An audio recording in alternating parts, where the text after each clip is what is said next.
नमस्कार दोस्तों, आज हम वर्ण, शब्द, वाक्य और व्याकरण के बारे में अध्ययन करेंगे।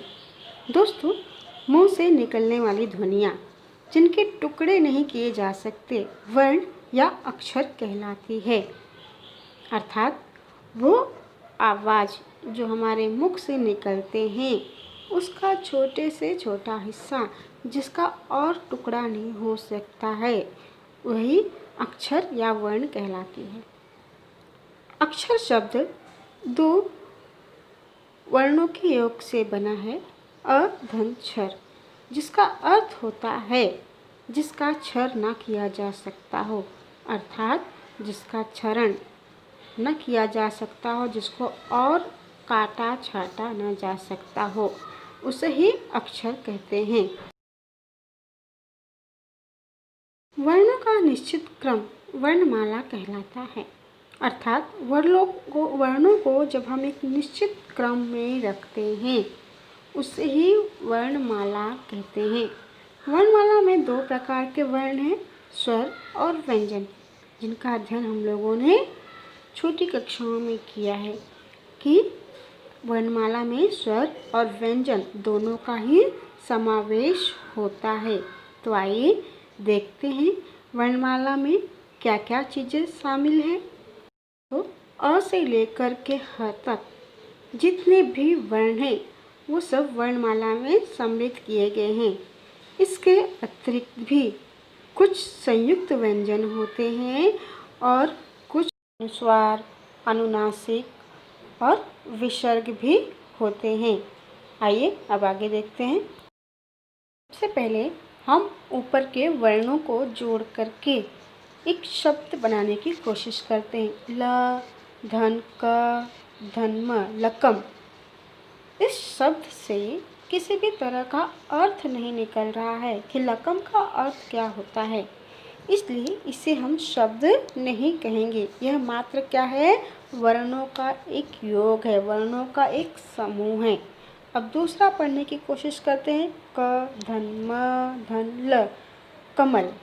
तो इस शब्द का एक सार्थक अर्थ निकल रहा है, एक उचित अर्थ निकल रहा है, इसलिए इस वर्ण समूह को हम शब्द कह सकते हैं। इसके आधार पर शब्द की परिभाषा होगी।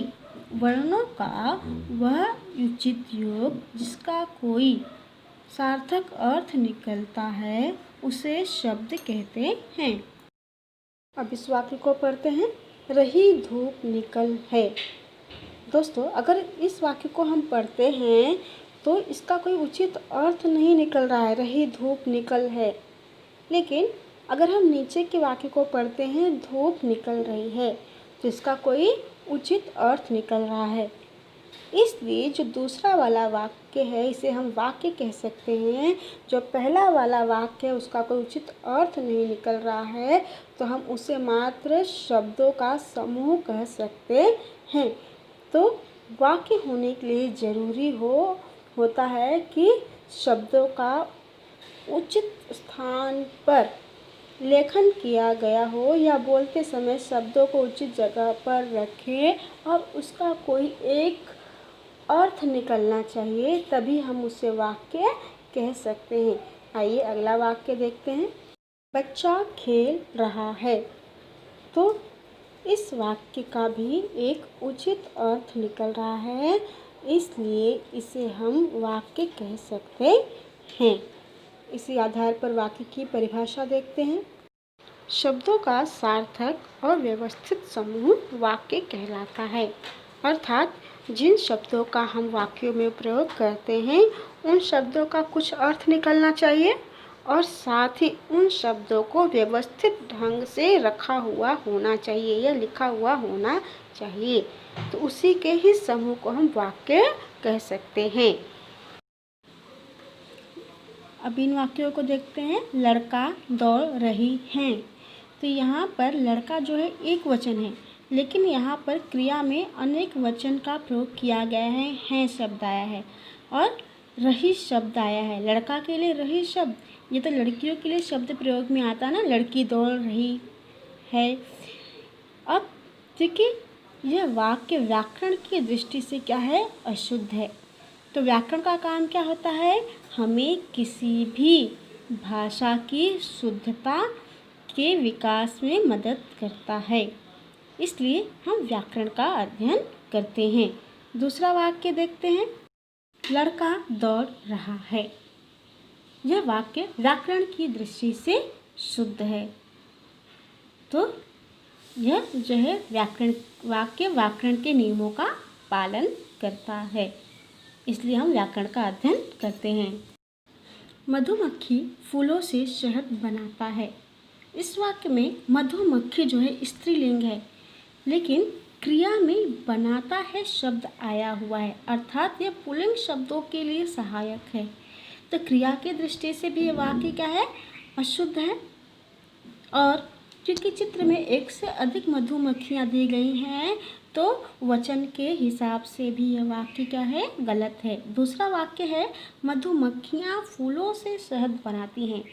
यह वाक्य व्याकरण की दृष्टि से शुद्ध, क्योंकि इस वाक्य में लिंग, वचन और क्रिया व्याकरण के इन तीनों ही नियमों का पालन किया गया है, इसलिए यह वाक्य शुद्ध वाक्य कहलाया जाएगा।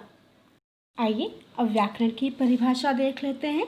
भाषा को शुद्ध रूप में बोलना, लिखना और पढ़ना सिखाने वाली नियमावली व्याकरण कहलाती है, अर्थात वह शास्त्र जो हमें किसी भी भाषा को शुद्ध अर्थात सही सही बोलना सिखाती है, सही सही लिखना सिखाती है और सही सही पढ़ना सिखाती है, उसे ही हम व्याकरण कहते हैं। और किसी भी भाषा की शुद्ध जानकारी के लिए व्याकरण का ज्ञान होना अति आवश्यक होता है, इसलिए हम व्याकरण का अध्ययन करते हैं। तो आज के लिए इतना ही। उम्मीद है आपको मेरा वीडियो पसंद आया हो। आप मेरे वीडियो को लाइक कीजिए, शेयर कीजिए और मेरे चैनल को सब्सक्राइब कीजिए, ताकि अधिक से अधिक छात्र इसका लाभ उठा सकें। मिलते हैं अगले वीडियो में, तब तक के लिए नमस्कार।